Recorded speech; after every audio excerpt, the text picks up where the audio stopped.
విజయశ్రీ గారు నమస్కారం అండి. నమస్కారం శ్రీలక్ష్మి గారు. అమ్మవారి పూజ వచ్చేసరికి మనకి ఇక్కడ చాలా రకరకాల ఉపచారాలు ఉంటాయండి. అమ్మవారికి అసలుకి చతుషష్ఠి 64 ఉపచారాలు ఉంటాయి. 64 ఉపచారాలు మరి ఈ ఆఫీసులకు వెళ్ళే వాళ్ళకి కానీ, ఇంట్లో అంత వెసులుబాటు లేని వాళ్ళకి కానీ కష్టం కనుక కొన్ని ప్రధానమైనటువంటి ఉపచారాలు మాత్రం మనం చెప్పుకుందాం. ఇంత ప్రత్యేకమైన పూజ ఇంత ప్రత్యేకమైన పూజ కనుక ప్రధానంగా అమ్మవారికి చేయాల్సిన ఇవి ఏమిటి అంటే, మనం పీఠ పూజ చెయ్యాలండి. అమ్మవారికి మన కోరికలు కొండంతలు ఉంటాయి. మరి పూజ కూడా ప్రత్యేక రోజుల్లో కొండంత కాపోయినా ఉన్నంత చేయాలి కదా, ఉన్నంతలో చెయ్యాలి కదా. అందుకని అమ్మవారిని మనం ఏ పీఠం మీద అయితే స్థాపన చేశామో ఆ పీఠానికి పూజ చెయ్యాలి. ముందు పీఠానికి పూజ చేయాలి. అప్పుడు ఏంటంటే తూర్పు పడమర్లు ఉత్తర దక్షిణాలు 4 వైపులా కూడా ద్వార పూజ అని చెయ్యాలి.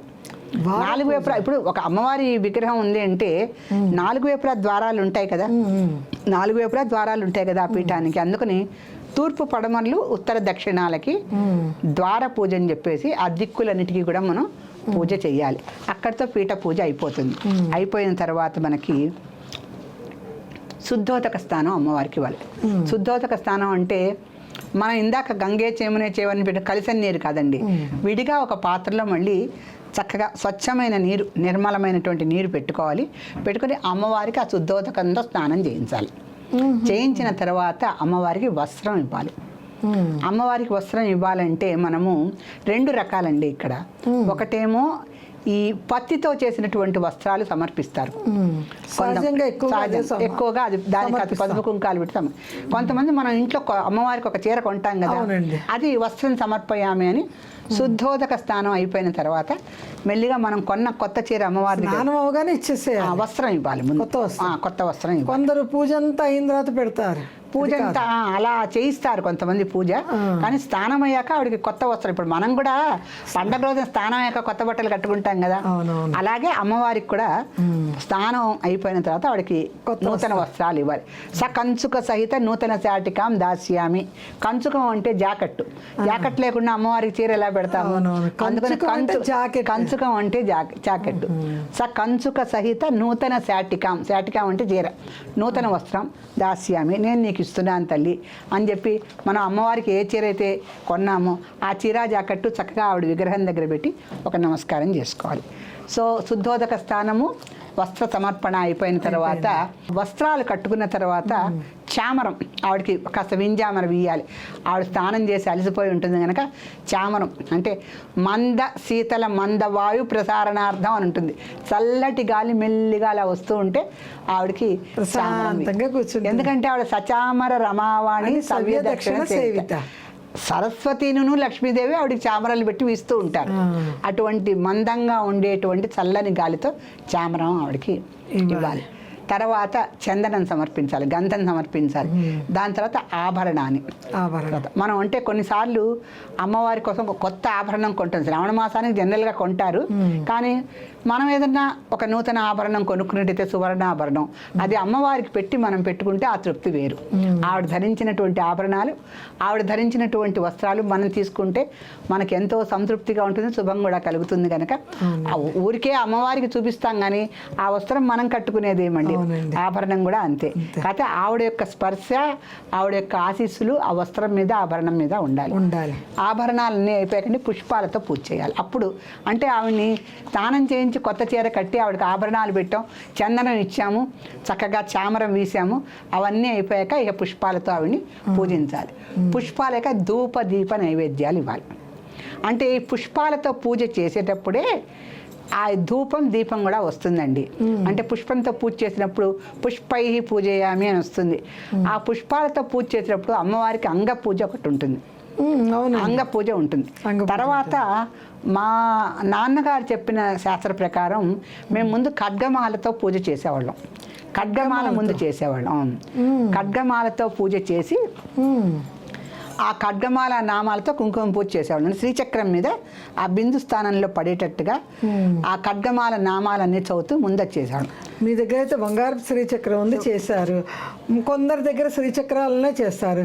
అసలు శ్రీచక్రం లేని వాళ్ళు శ్రీచక్రం లేని వాళ్ళకండి బయట శ్రీచక్రాలు జాగ్రత్తగా అక్షరాలు అవి చూసుకొని శ్రీచక్రము అంటే అవి పెట్టి మేము అంత అంటే కొంతమంది కాగితాల మీద పెట్టి కూడా చేస్తారు. శ్రీచక్రాలు కాగితం మీద ప్రింట్ చేసి కూడా అమ్ముతారు. కొంతమంది రాగి రేకుల మీద అమ్ముతారు. ఇప్పుడు ఎందుకండి లక్ష్మీ రూపు ఒకవైపు శ్రీచక్రం ఒకవైపు ఉన్నటువంటి చిన్న చిన్న రూపులు కూడా మనకి షాపులలో అమ్ముతున్నారు. అవి తెచ్చుకొని కూడా చేసుకోవచ్చు.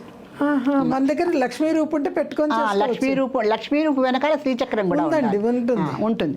ఇప్పుడు ఇవి షాపులలో అమ్ముతున్నారు కనుక మనం ఇంటికి వచ్చిన ముత్తైదులు పూజ చేసుకుంటామంటే ఒక్కొక్కరికి ఒక్కొక్క రూపిస్తే వాళ్ళు కూడా శ్రీచక్రం మీద పూజ చేసిన వాళ్ళు అవుతారు. మన ఇంటి శ్రీచక్రం మీద మనం చేస్తాం, కానీ ముత్తైదులు పిలిచి వాళ్ళని కూడా పూజ చేసుకోమన్నప్పుడు మరి వారికి శ్రీచక్రం ఇవ్వాలి కదా, వారికి శ్రీచక్ర అర్చన అర్హత కల్పించాలి కదా. అప్పుడు ఈ చిన్న చిన్న రూపులు బాగా మనకు ఉపకరిస్తాయి. వాళ్ళకి ఇచ్చేసేసి వాళ్ళ చేత కూడా పూజ చేయించారు. సో శ్రీచక్రం అందరికీ మీరన్నట్టుగా బంగారపుదే దొరకదు, అందరికీ లభ్యం కూడా కాదు. కానీ ఇప్పుడు మీరు మాకు చాలా సులువైన మార్గం చెప్పేశారు. అవునండి, బంగారు లక్ష్మీ రూపుల వెనకాల శ్రీచక్రం ఉంది. అయితే మేమందరం కూడా బంగారు శ్రీచక్రానికి చేసుకున్నట్టే. చాలా సంతోషం అండి. సో ఈ రకంగా చేసుకుని అంటే ఖడ్గమాల, లలితా సహస్రము, లలిత అష్టోత్తరము, ముందు ఖడ్గమాల చదవాలండి. ముందు ఖడ్గమాల చదవాలి, ఎందుకంటే అది నవావరణ పూజతో సమానం అండి. దాంట్లో అణిమా సిద్ధే, లఘిమా సిద్ధే అని అక్కడి నుంచి ఆవరణలు మొదలవుతాయి. అక్కడి నుంచి 9 ఆవరణలు వస్తాయి. చివరికి మనకి త్రిపురేసి, త్రిపుర సుందరి నామాలు వచ్చేదాకా 9 ఆవరణలు వస్తాయి. సో ఆ 9 ఆవరణల పూజ మనం చేసిన వాళ్ళం అవుతాం. ఎందుకంటే మనం మొదట్లో చెప్పుకున్నాం కదా శ్రీలక్ష్మి గారు, నవావరణ పూజ అందరికీ కూడా సాధ్యం కాదు. దాంట్లో బీజాక్షరాలు అందరూ పలకలేరు. అందుకని మనము నవావరణ పూజ చేసి మరీ అమ్మవారికి దగ్గర అవుతున్నాం. నవావరణ పూజ చేయలేని వాళ్ళకి ఏంటి, ఖడ్గమాలలో ఉన్న నవావరణలన్నీ కూడా ఆ మంత్రాల్లో వచ్చేస్తాయి. ఇదొక సులువైన మార్గం. మనకి సులభంగా నవావరణ పూజ చేయాలంటే ముందు ఖడ్గమాలతో అమ్మవారిని కుంకుమ పూజ చేయాలి. చేసిన తర్వాత లలితా సహస్రనామాలన్నీ కుంకుమ పూజ చేసిన చివరిలో అష్టోత్తరము. మన దగ్గర బంగారు పువ్వులు ఉంటే బంగారు పువ్వులు, లేకపోతే గులాబీ పువ్వులు ఉంటే గులాబీ పువ్వులు అండి. చక్కగా ఎర్రని గులాబీ పువ్వులు ఒక 108 పువ్వులు పెట్టుకొని దానికి బంగారు పువ్వులు గుచ్చి కూడా కొంతమంది పూజ చేయడం అది సువర్ణ పుష్పం సమర్పించిన వాళ్ళం అవుతాం. లేకపోతే అమ్మవారికి ఎరుపు అంటే ఇష్టం కనుక ఎర్రని గులాబీ పూలతో పూజించిన వాళ్ళం అవుతాం. శక్త్యానుసారం ఎవరికి అంతే, ఎవరికి ఏవి అంటే అందుబాటులో ఉండాలి. శక్త్యానుసారం కూడా యథాశక్తి. అసలు మన పూజా విధానంలోనే చాలా చక్కటి మాట ఉందండి. యథాశక్తి, యథా ద్రవ్య సంభవద్భి, ఏవేవి దొరికితే అవే. ఇప్పుడు అన్ని దేశాలలో అన్ని పువ్వులు దొరకవు. మనం కొన్ని దేశాలు వెళ్తే అక్కడ బంతి పూలు తప్ప ఏవి దొరకవు. ముఖ్యంగా ఉత్తరాదిన మల్లెపూలు కానీ చామంతి పూలు కానీ తక్కువగా ఉంటాయి. మన ఆంధ్రదేశంలో మల్లె పువ్వులు ఏంటి, చామంతి పువ్వులు ఏమిటి, లిల్లీ పువ్వులు ఏమిటి, జాజి పూలు, విరజాజి పూలు, సంపెంగ పూలు అన్నీ మనకి పుష్కలంగా దొరుకుతాయి ఆంధ్రదేశాలలో. ఈ పువ్వులన్నిటితో మనకి పూజ చేసుకునే అవకాశం మనకు ఉంటుంది. అలా లేని వాళ్ళు కూడా ఉంటారు కనుక యథా సంభవద్భి ద్రవ్యై, ఏవి దొరికితే వాటితోనే. యథాశక్తి, వాళ్ళకి ఎంత శక్తి ఉందో అంతే. అంటే మన పూజలు ఆర్భాటంగా చేయమని ఏ శాస్త్రం కూడా చెప్పకుండా ఎంత శక్తి ఉంటే అంత శక్తే, ఎటువంటి ద్రవ్యం దొరికితే అంతవరకే. వాటితో యథావిధిగా పూజ చేసుకోవాలి. పూజ చేసిన మనకి కుంకుమ పూజలు అష్టోత్తర శతనామావళితో పూర్తవుతాయండి. ఈ అష్టోత్తర శతనామావళి పూజలు అయిపోయిన తర్వాత మనము ఇంకా అంతా అమ్మవారికి ఇంతసేపు పూజ చేశాం కదా, ఆవిడికి మరి ఆకలిస్తూ ఉంటుంది కదా. చక్కటి భక్ష్య భోజ్య లేహ్య చోష్య పానీయాదులతో భక్ష్యాలు, భోజ్యాలు, చోష్యాలు ఇవన్నీ కూడా రకరకాలుగా తినేవన్నమాట. భక్ష్య భోజ్య చోష్యాలంటే ఇలా కొంచెం కొరికి తినేవి. లేహ్యం అంటే ఇలా నాలిక్కి రాసుకునేవి. అంటే ఇప్పుడు మనం గారెలు 4 రకాల రుచులు ఉంటాయి. భక్ష్య భోజ్య లేహ్య చోష్య పానీయాదులు పానీయాలు అన్నాడు, కొబ్బరి నీళ్ళు పెడతాం, పానకం పెడతాం, వడపప్పు పెడతాం, శుద్ధ పానీయం పెడతాం, శుద్ధ పానీయం పెడతాం.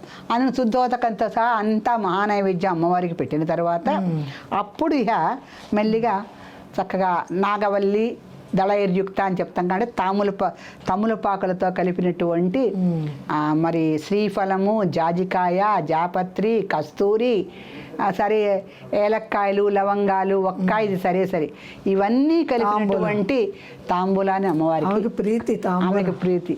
అందుకని తాంబూల చర్వణ సేవితాయన మహాన్ ఉంది కదా నామం ఒకటి మనకి. అందుకని ఆవిడ తాంబూలం వేసుకుంటే చుట్టుపక్కల ఉన్న దేవతలందరూ ఆ సువాసనకు వచ్చి మనకి కొంచెం ప్రసాదం అన్నా పెడుతుందేమో అమ్మవారిని అలా ఎదురు చూస్తూ దేవత అష్టదిక్పాలకులందరూ వచ్చి నుంచునేవారట మనకి పెట్టినట్టుగా. ఇది లలితా శాస్త్రంలో ఒక నామం కూడా మనకు ఉంది. అందుకని ఆవిడకి తాంబూలం యథావిధిగా శాస్త్ర ప్రకారం ఇవ్వాలి. తాంబూలం ఇచ్చిన తర్వాత నీరాజనం, హారతి కర్పూరం వేసినటువంటి ఆ బిళ్ళలతో యథావిధిగా నీరాజనం ఇచ్చినప్పుడు అండి రకరకాల నీరాజనాలు ఇస్తారు. మామూలుగా 2 బిళ్ళలు హారతి కర్పూరం వేసేసి ఇవ్వటం ఒకటి, అది కాకుండా 9 ఒత్తులతో నీరాజనం కొంతమంది ఇస్తారు. 9 నవరాత్రులు చేస్తాం కదా మనం, అందుకని 9 ఒత్తులేసి అమ్మవారికి ఆ 9 ఒత్తుల దీపాలని చూపిస్తూ హారతి ఇవ్వటం ఒకటి ఉంది. మళ్ళీ పంచహారతి అని ఒకటి ఉంటుంది, దానికి 5 ఒత్తులు ఉంటాయి. పంచహారతి, నవహారతి, అలా 9 ఒత్తులతోనూ 5 ఒత్తులతోనూ కూడా అమ్మవారికి ఆ హారతిని చూపిస్తూ రకరకాల పాటలు అమ్మవారి మీద పాడుతూ స్త్రీలందరూ కూడా అమ్మవారికి నీరాజనం సమర్పించాలి. ఆ నీరాజనం అయిపోయిన తర్వాత ఇక మంత్రపుష్పం అయిపోయిన తర్వాత ఇక మెల్లిగా ఏముందండి, మంత్రపుష్పం అయిపోయిన తర్వాత ఆత్మ ప్రదక్షిణం ఒకటి చేసుకోవడం. ఆత్మ ప్రదక్షిణం అయిపోయాక చివరికి మళ్ళీ ఒకసారి ఆత్మ ప్రదక్షిణం కూడా అయిపోయిన తర్వాత మళ్ళీ ఒకసారి ఆచమనం చేసి కేశవనామాలు చెప్పుకొని చివరిలో ఒకసారి ఆచమనం చేసి కేశవనామాలు చెప్పుకొని ఇంకా మెల్లిగా ఏంటంటే ఆవిడకి చిన్న చిన్న ఉపచారాలు చేయాలి.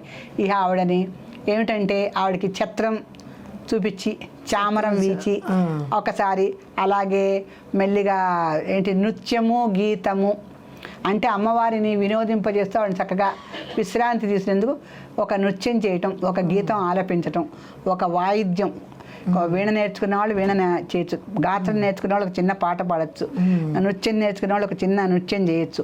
తర్వాత ఛత్రము చామరము ఈ 2 ఇచ్చి తర్వాత అశ్వానారోహయామి, గజానారోహయామి, ఇవన్నీ కూడా ఉంటాయి కదా.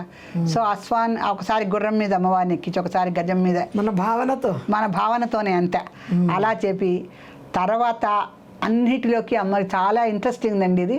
ఆందోళికం ఆరోహయామి, అమ్మవారిని ఉయ్యాలల్లో పడుకోబెట్టి ఒక్కసారి ఇలా ఊపాలి. ఇవన్నీ కూడా మనకు వెండి కోట్లలో అమ్ముతున్నారు. వెండి షాప్స్లో చిన్న ఉయ్యాల, దానికి ఒక చిన్న తాడు లాంటి గొలుసు, అలాగే ఛత్రము, చామరము, చిన్న గుర్రము, చిన్న ఏనుగు, ఇవన్నీ కూడా అమ్ముతున్నారు. అద్దం కూడా వెండి ఫ్రేమ్ వేసి చిన్నది అమ్ముతున్నారు.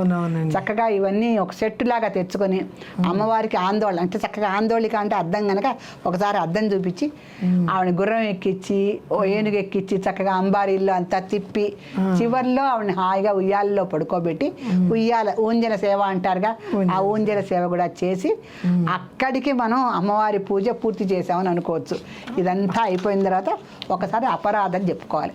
అంటే అమ్మవారి పూజా విధానం అంతా కూడా మనం ఎక్కడైనా తప్పు చేయొచ్చు, ఒక అక్షరం తప్పు పలకచ్చు, అపరాధ క్షమాపణ చెప్పుకొని దాని తర్వాత ఒక్కసారి ఉద్వాసన అంటే 9 రోజులు అయ్యాక ఉద్వాసన చెప్పాలనుకోండి.